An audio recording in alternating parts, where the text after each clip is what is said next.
मध्य प्रदेश के मुख्यमंत्री शिवराज सिंह चौहान ने दलितों और आदिवासियों के ऊपर जो एक गंभीर टिप्पणी की है, उससे पूरा दलित आदिवासी समाज आहत है। उन्हें क्या पता कि हम लोग किस प्रकार से स्ट्रगल कर रहे हैं।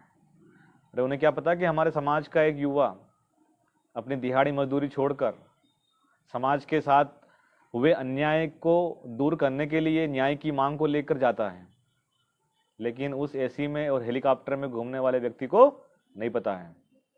लेकिन साथियों, हमें इस प्रकार की टिप्पणी से विचलित नहीं होना है।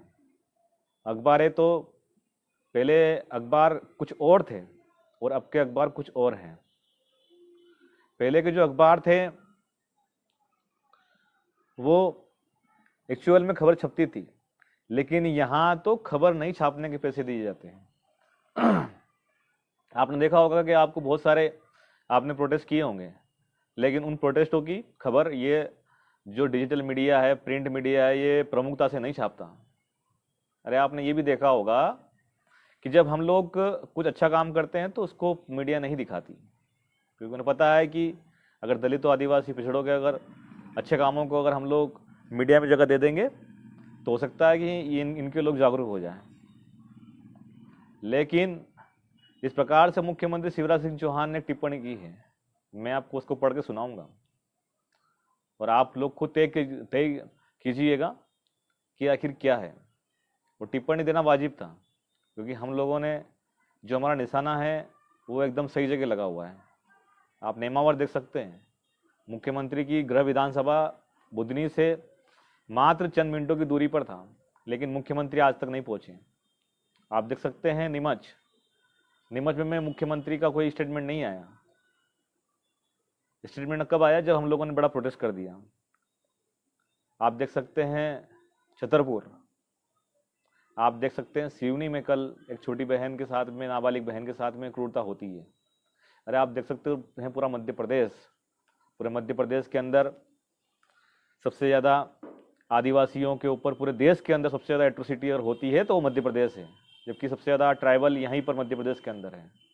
आप देख सकते हैं मध्य प्रदेश का हर एक जिला जहाँ पर दलित आदिवासियों के साथ में एट्रोसिटी हो रही है और उस पर प्रशासन की चुप्पी है। आज से ठीक 1 साल पहले भी मैं इसी चीज़ को लेकर लाइव आया था और आज भी इसी चीज़ को लेकर लाइव आया हूँ कि आखिर कब तक हमारे साथ एट्रोसिटी होगी और हम लोग चुप रहेंगे। लेकिन हम लोग अब चुप रहने वाले नहीं है। सोनू वहाँ की लाइट बंद करके सामने की।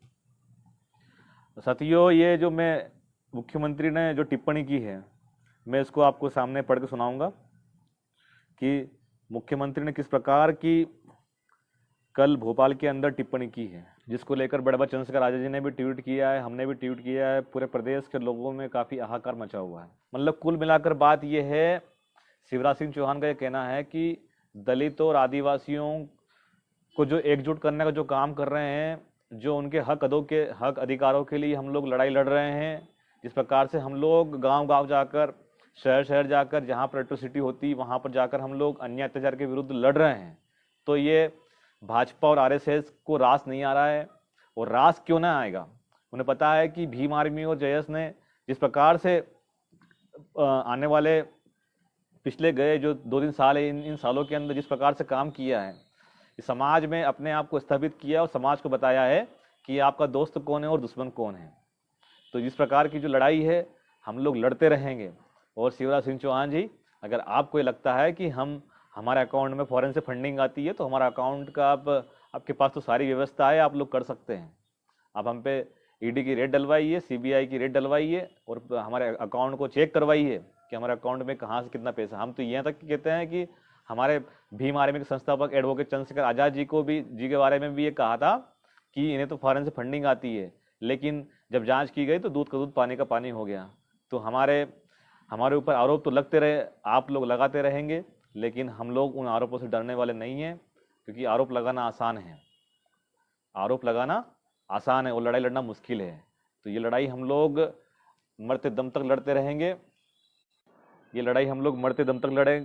लड़ते रहेंगे। दूसरी चीज़ ये है, गेट खोलो। दूसरी चीज़ ये है कि जिस प्रकार से नीमच के अंदर लड़ाई लड़ी, मंदसौर के अंदर लड़ाई लड़ी, मंदसौर के अंदर शराब कांड में जो हम लोग मिलने गए थे, खंडवा के अंदर जिस प्रकार से हमारे कन्हैयालाल को नीमच के अंदर मारा गया, और खंडवा के अंदर भी हमारे निहाल समाज के हमारे साथी को मारा गया, खरगोन के अंदर मारा गया पुलिस कस्टडी के अंदर, तो इन सब के विरुद्ध हम लोगों ने आवाज़ उठाई, बुलंद की है। तो उस आवाज़ से शिवराज सिंह चौहान की सरकार और भाजपा सरकार, आरएसएस पूरी डरी हुई है कि मध्य प्रदेश के अंदर जिनको कभी भी किसी भी मोर्चे पर नहीं देखा जाता था, आज वो युवा अपने अधिकारों की लड़ाई के लिए लड़ रहे हैं, एकजुट हो रहे हैं। तो सरकार इससे बहुत भयंकर डरी हुई है, और इस डर का स्पष्ट रूप से सीएम की अभद्र टिप्पणी में नजर आ रहा है कि सीएम शिवराज सिंह चौहान भीम आर्मी और जयस से बहुत भयंकर डरे हुए हैं। तो साथियों, आप लोग बड़ी बुलंदी से आप लोग काम करें, और सीएम तो क्या पीएम को भी डराने का हम लोग काम करेंगे, क्योंकि हम लोग पीछे हटने वालों में से नहीं हैं। हमें पता है कि अगर हम लोगों ने आज लड़ाई नहीं लड़ी तो इनकी तो मंशा यही है कि किसी भी करके संविधान खत्म किया जाए, किसी भी करके इनके हक अधिकारों को छीना जाए। लेकिन हमने हमारे बाबा साहब डॉक्टर बी आर अम्बेडकर का इतिहास पढ़ लिया है, भगत सिंह का इतिहास पढ़ लिया है, मान्यवर साहब कांसीराम का इतिहास पढ़ लिया है, हमने बिरसा मुंडा टट्टे मामा भील का इतिहास पढ़ लिया है कि उन्होंने हमारे लिए क्या किया, कौम के लिए क्या किया। और कौम के लिए जब तक हम लोग हमारा खून पसीना नहीं बहाएंगे, तब तक हम लोग चैन से बैठने वाले नहीं हैं।